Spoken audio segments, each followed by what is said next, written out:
सब मिथिलावासी के गोर लागै छी। आइ हम एगो कृष्ण जन्म उत्सव सोहर भजन छी जे नीक लागत हमरा भजन कीर्तन चैनल के जरूर सब्सक्राइब और लाइक कर देबै। मथुरा में कृष्ण जी के जन्म की गखुला में बधैया बाजे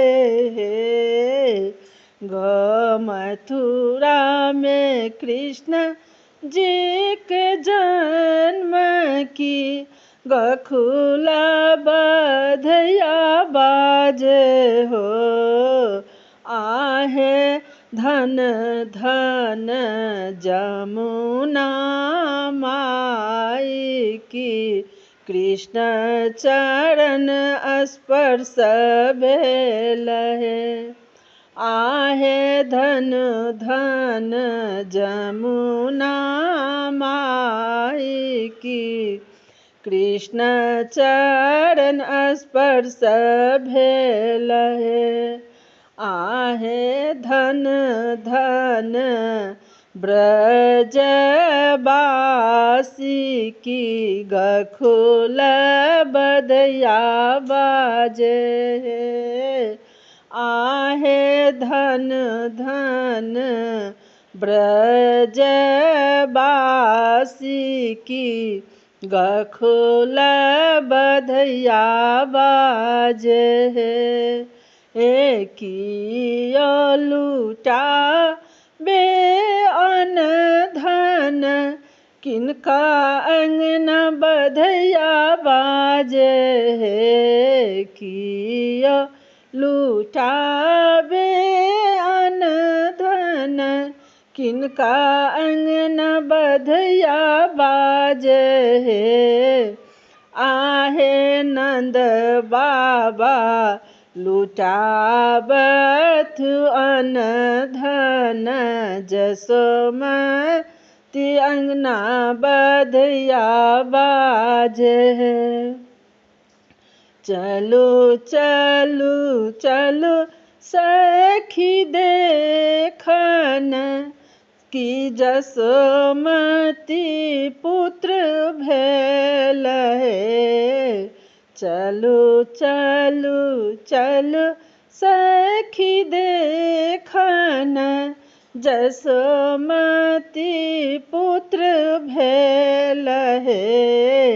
आहे पुहो पुत्र रूप अनूप की सब मन हरखित है।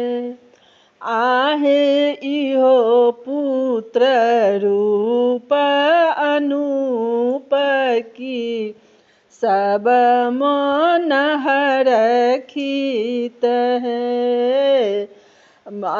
गखुल मंगल गान की नंद घर आनंद भेल है। आहे गखुल में भेल मंगल गान की नंद घर आनंद भेल है। आहे जसोमती घर बाज बधैया की देखे सोहावन लागे है। आहे जसोमती आंगन बाज बधैया की देखे सोहावन लागे है। इहो पुत्र जनमल दुख मोचन गखुल में सुर भेल है। आहे इहो पुत्र जनमल दुख मोचन गखुल में सुर भेल है। आहे नंद घर आनंद भेल चलू चलू बधैया मांगब हे। आहे नंद घर भेल आनंद की चलू चल बधैया मांगब हे। सब मिथिलावासीके हमरा तरफसँ बहुत बहुत धन्यवाद। आशा करै छी जे ई सोहर कृष्ण भजन छियै, जे कृष्ण जीके जन्म उत्सवके छियै तऽ नीक लागत तऽ हमर भजन कीर्तन चैनलके जरूर सब्सक्राइब लाइक कऽ देबै। जय मिथिला जय।